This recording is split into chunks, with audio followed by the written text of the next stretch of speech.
तर नागपूरमधल्या या घटनेनंतर सत्ताधारी आणि विरोधकांकडून काय प्रतिक्रिया आलेल्या आहेत ते आपण पाहूया। काही परिस्थिती वेगळी होती, पण नंतर काहीतरी प्लॅनिंग करून बाहेरचे लोक येऊन ते जे काही दगडफेक जायफळ झाली आहे ती काही वस्त्यांमधल्या लोकांनी केली नाही असं दोन्ही बाजूच्या लोकांनी म्हणणं आहे। याचं काही जेणेकरून हे प्लॅनिंग केलं होतं आणि बाहेरून लोक आणून हा तमाशा उभा करण्याचा त्यांनी प्रयत्न केला। खरं तर नागपूर शांत असलेल्या नागपूरला अशांत करण्याचं काम कोणी केलं याच्या मुळाशी जाण्याची आवश्यकता आहे।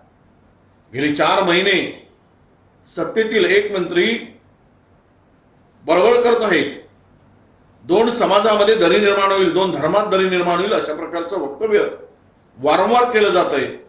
त्यावेळेस त्याला वेळीच बळबळ्या मंत्र्याला आवर घालण्याची आवश्यकता होती। आज आपण महाराष्ट्राला कुठे म्हणजे मुख्यमंत्र्यांनी याच्यामध्ये इंटरव्ह्यू करण्याची आवश्यकता आहे। मुख्यमंत्र्यांचे नागपूर जळतंय म्हणजे किती दुर्दैवाची गोष्ट आहे।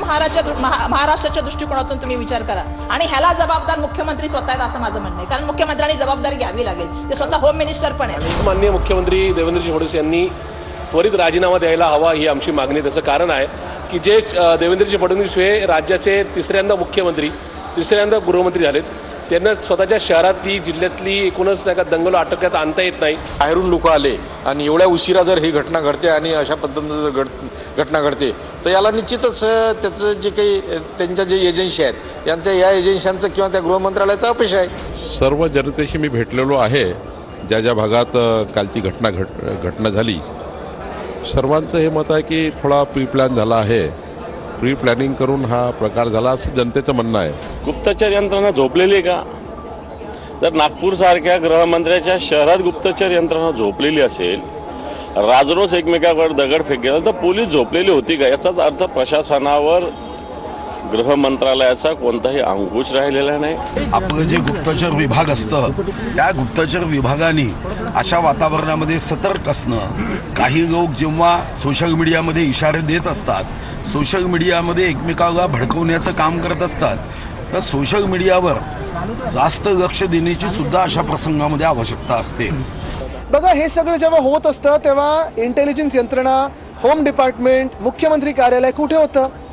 हे तर मुख्यमंत्र्यांच्या शहरामध्ये आहे ना, पण तुम्हाला सरकार चालवता येत नाही म्हणून दंगल घडू द्यायची, हे किती योग्य आहे? हा पूर्वनियोजित हल्ला किंवा दंगल उसळण्याचा प्रयत्न दिसतोय, तर त्यांनाही माफ केलं जाणार नाही। याच्या पाठीमागं कोणतरी एक व्यक्ती आहे, यापेक्षा याच्या पाठीमागं एक संघटना आहे आणि हे संघटनेच्या माध्यमातून हे वातावरण खराब करण्याचा प्रयत्न केला जातोय।